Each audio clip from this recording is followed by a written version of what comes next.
In the councils of government, we must guard against the acquisition of unwarranted influence, whether sought or unsought, by the military-industrial complex. Only an alert and knowledgeable citizenry can compel the proper meshing of the huge industrial and military machinery of defense with our peaceful methods and goals.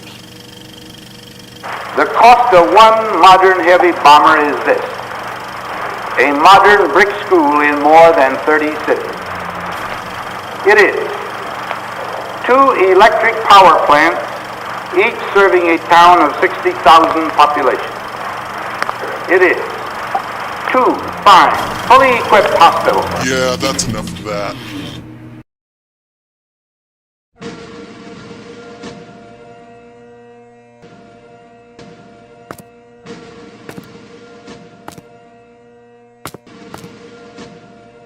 Americans love to fight. For their corporations and businesses, of course. And boy, business is a boomin'.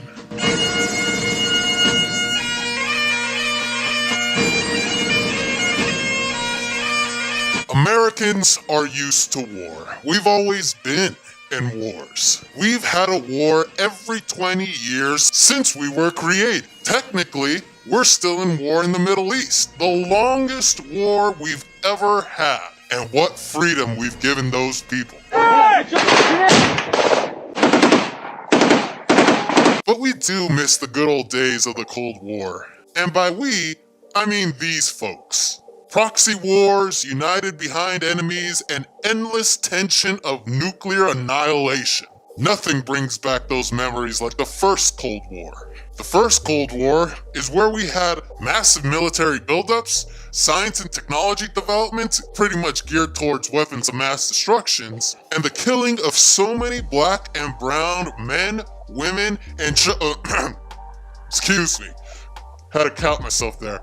I mean communists. My 8-year-old daughter was killed, and my 3-year-old son.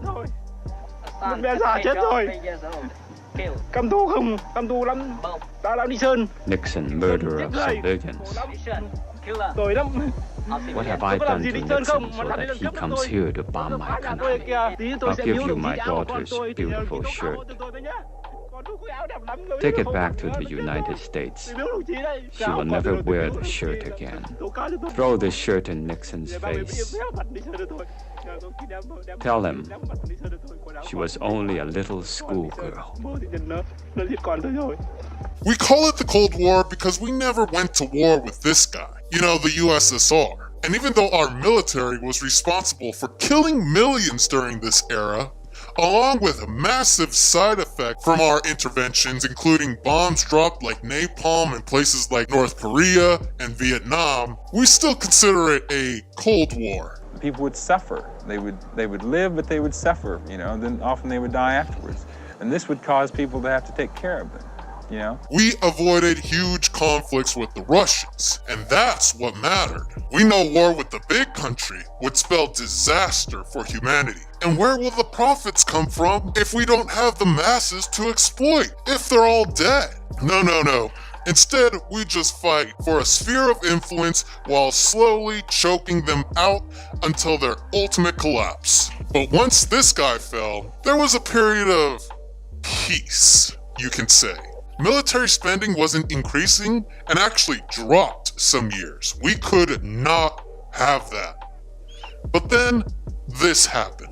This just in, you are looking at obviously a very disturbing live shot there. That is the World Trade Center, and we have unconfirmed reports this morning that a plane has crashed into one of the towers. September 11, 2001, the U.S. military and defense spending skyrocketed. However, they just kept climbing ever since. Specifically, let's look at one military contractor, let's say Lockheed Martin. And their profits were at an all-time low in the 90s, but their dividends have been increasing ever since the 2000s. We learned pretty quickly that we do not want World War III, but the threats and the tensions of gigantic wars looming, countries have always spent billions on defense and military just because of that. They have a little skirmish here and there, or a little war games here and there, and stock prices just keep going up. So the billion-dollar question worth one military contract is, why target China? The world is being primed to regard China as a new enemy. The great power game is called perpetual war. Well, let's see if it checks off the following. Communist? Obviously, we all thought China was going to be our largest labor source and go through economic liberalization, especially after the fall of the USSR and the fact that they joined the World Trade Organization, the WTO. We pinned them against the Soviets thinking that we can convert them or just make the Communist Party irrelevant so others can rise up to join our capitalist system. But man, were we wrong. We misread their liberalization. They were practicing socialism with Chinese characteristics. While everybody thought they gave up on socialism and communism, their leaders, especially President Xi Jinping, reaffirmed their commitment towards that path. State-owned enterprises, trading stocks, foreign investments, and markets. But little did we know how strong their people's democratic dictatorship actually was. Now they are towering us. They just kept expanding and growing at a rate far surpassing the United States for years. They started to challenge the US dollar, loan money to other countries that we used to exploit, 5G technology, rail system, COVID-19 vaccines. Countries started to say no to the West, especially in Latin America, Africa, and Asia. And now Xi Jinping is eyeing to double their GDP by 2025. However, we didn't pin all our hopes into that. No. We always saw China as the enemy despite their liberalization attempts. But you think this is all about economy and threatening white Western hegemony and our dwindling influence to exploit other poorer countries for our profit. Just so we're clear, it's not. It's communism. Communism is not a better system because capitalism is freedom. We have the liberty to be poor. We have the liberty to not have health care and the freedom to die. We have the freedom of no education, the freedom of oligarchy, the freedom to earn $1 billion and not get taxed for it, the freedom and liberty to be exploited. That's the capitalist way. And communism threatens all that. And that's why we've been fighting it since the 1920s, and even before. All right, let's see what's next. Non-Western country? This is critical, since we're trying to contain our white Western hegemony and power. We do not want any citizens of the lower classes, especially minorities, to get any ideas that there's a better economic system for them or stop blaming minorities for our problems. This has always been the West's bread and butter for years, making obscene amounts of money off the poor and exploited, but then blaming their issues on minorities and other scapegoats. This has been our way since the founding.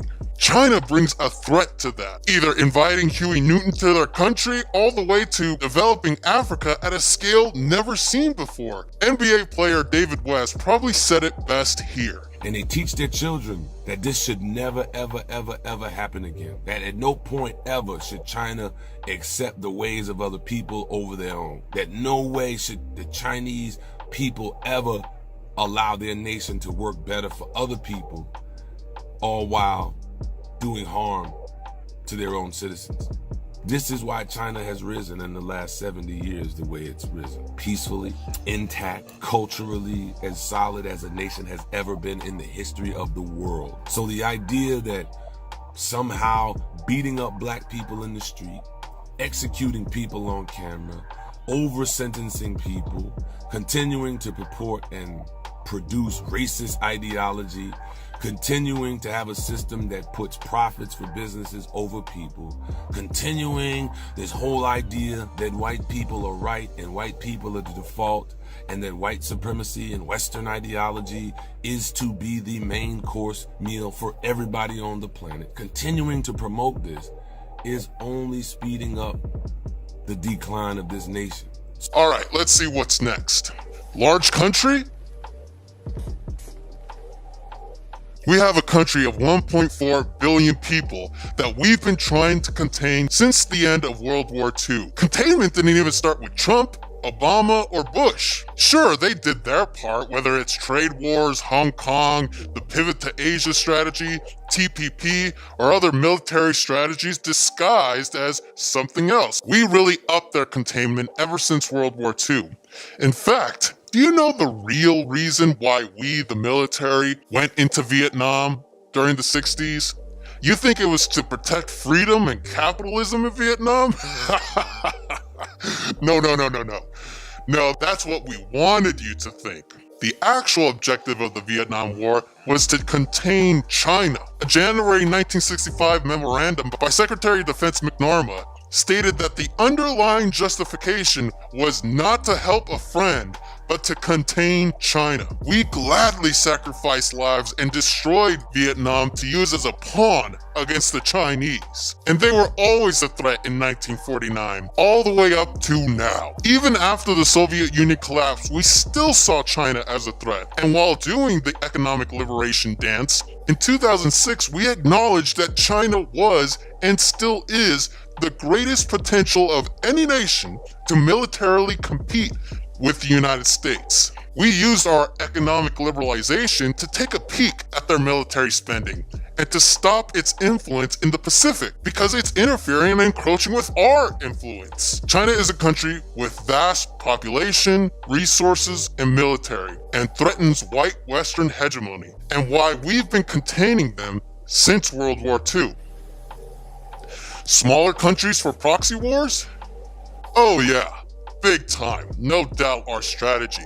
The elephant in the room is obviously Taiwan. Many Westerners think that we're there to protect the island because it's the last ounce of democracy against China. No, again, you're misinterpreting it. That couldn't be farther from the truth. We're basically using Taiwan the same way we attempted to use Vietnam, to contain China. The fact is that the Kuomintang, the people that lost the civil war against the Communist Party of China in 1949, fled to Taiwan. And we're protecting the Kuomintang, the losers of the war, that still thinks it's an independent country, and the US has used it to park naval vessels, carriers, and other military operations right next to China. So you can see why we want to flood the island with more weapons as well. Like Vietnam, we really don't care about Taiwan. It's more of convenience. It's a proxy for our military to get a good concave against China. Violating international law? No, it's an independent country. And we will justify World War III if China ever gets any ideas to claim its own land or territory, because that's what we do. Hell, Lockheed Martin has an entire webpage dedicated to Taiwan and its weapons it will provide to the island, country. Nathan Rich actually did an excellent video explaining Taiwan's status as a country. But we here in the US military completely disagree. Another major area beyond Taiwan is Latin America. As our beloved Secretary of Defense, Mike Pompeo stated, when China does business in places like Latin America, it often injects coercive capital into the economic bloodstream and gives life to corruption and eroding good governance. That just makes my blood warm.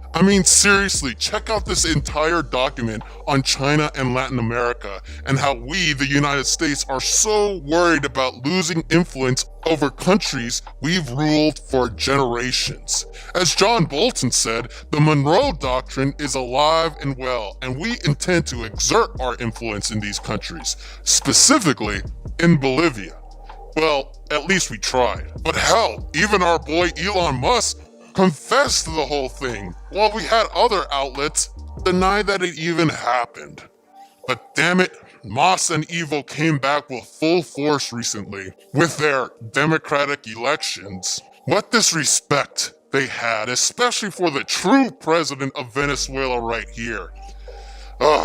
Hell, President Xi Jinping was sooner to congratulate Luis Arras than Joe Biden.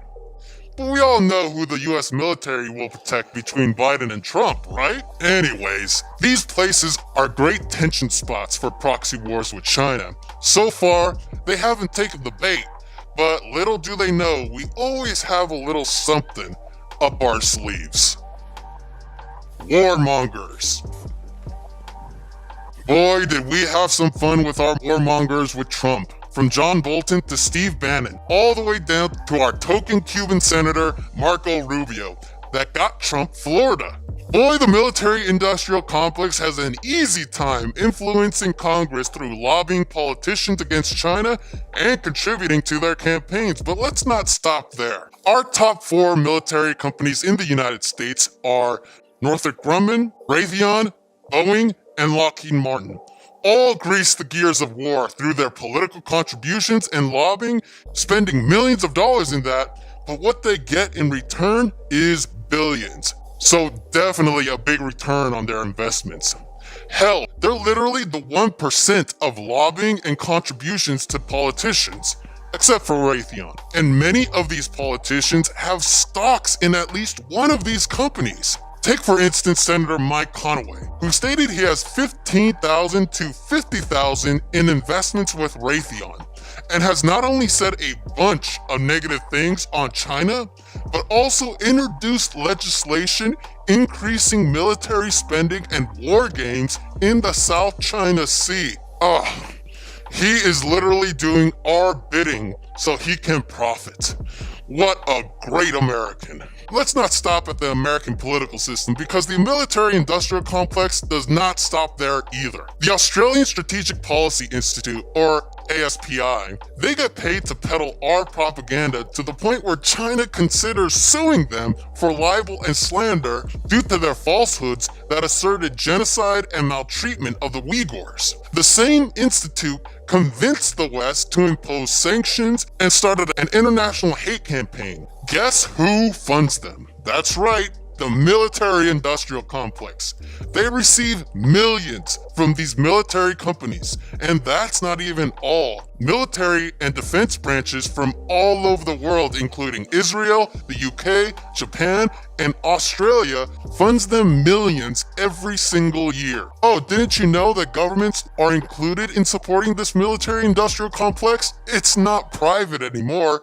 It's on your tax dollars too. Also, I just want to challenge everybody. Type in the word Uyghur on ProPublica or Open Secrets and check out any one of those NGOs' 990 forms. Almost all of them are funded by the United States government. We got everything lined up for this. Now, there are some that are not wanting what we want for the sake of peace. 当前我国国内一部分政治势力出于对中国的偏见和仇视，利用手中掌握的权力，编造各种谎言、恶意的图谋，制造各种借口，阻挠中美之间的正常往来。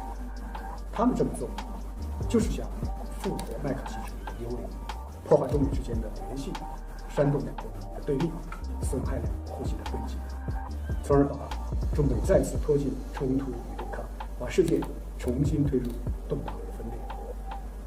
中方不会让这样的阴谋得逞，我们坚决反对人为制造所谓新冷战，因为这完全违背中美两国人民的根本利益，完全背离世界发展进步的潮流。如果谁要在21世纪今天再挑起所谓新冷战，那他就站到历史前进的对立面。 Peace is not profitable. Those in China trying so hard to say that we are on the wrong side of history. China has enjoyed their peace for way too long. They found prosperity through peace, through their Belt and Road initiatives, following the rules of the WTO to the point where they sued us for the trade wars and won, all the way down to their poverty alleviation commissions, employment programs, housing initiatives, and basics for all their citizens, all the while being the second largest military in the world, right after yours truly. But we found prosperity in war, but not for the people. The people suffer during war. We use them as boots on the ground and cannon fodder, especially if they're unemployed and have no other opportunities. Those that prosper through war are on top, as they always been in our country. We sell it to the Americans at the bottom, and now we got our old establishment Democrat back that needs to look tough on China. And oh, that's even better. That's why we paid his campaign the most during his presidential run. But there are those in the West that even join China and their calls for peace. Folks at No Cold War are pushing this ludicrous campaign for peace when we are trying to push for our profitable new war. Americans get nothing but war propaganda. Trump and Joe Biden outdo one another, bragging about who will be tougher on China. This week, we saw the U.S. government violate international law again and close the Chinese consulate in Houston, Texas. The increasing aggression against China poses the most serious threat to world peace, and as such, it is a massive obstacle in the way of humanity successfully dealing with these crucial common issues that we're facing. The threat of the new Cold War is not just about the United States and China. It is about, although of course they are the main actors in this, it's a threat to the whole of humanity. Therefore, I believe that for the interest of humanity, there should be a simple slogan: no Cold War. Those in power may be easy to convince, obviously, but if they get the public on their side, they will surely stomp out our hopes for better dividends on my military defense portfolio. They are going to be speaking this Saturday, November 14th, and all their information is down in the description. Join them in this serious discussion over racial implications of this Cold War, but I won't be joining them for conflicts of interest.